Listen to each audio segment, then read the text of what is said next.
was the first in which President Obama labeled it terrorism. Given what we now know about what took place, the FBI is investigating it as an act of terrorism.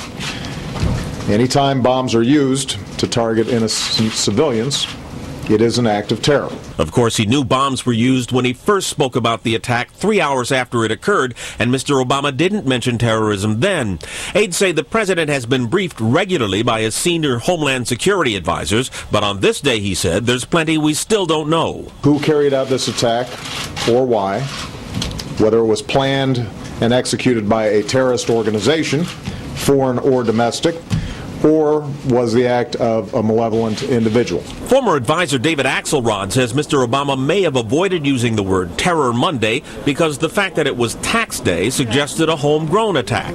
But Arizona Republican Senator John McCain feels the president is generally too reluctant to use the word terrorism. I always thought it was just utter foolishness not to use the word terrorist when we're talking about attacks that kill innocent civilians. By not immediately calling it terror, Mr. Obama recalled the 2-week-long dispute after the deadly attack on the U.S. consulate in Benghazi about whether it grew out of a protest of an anti-Islam film or was planned as a terrorist attack from the start.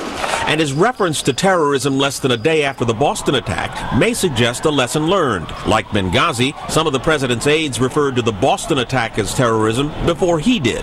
A senior administration official privately called it an act of terror shortly after Mr. Obama spoke on Monday. On Capitol Hill this morning, Defense Secretary Chuck Hagel had no doubts. Any event with multiple explosive devices, as this appears to be, is clearly an act of terror and will be approached as an act of terror. Meanwhile, House Speaker John Boehner said calling it terrorism doesn't really explain it. We can describe it a lot of different ways, but it was a terrorist attack of some sort. Now, again, until we know who or why, I don't think we can further define it.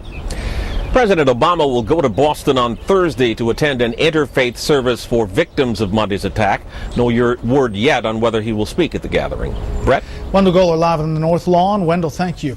So who do you think will eventually be found to have been behind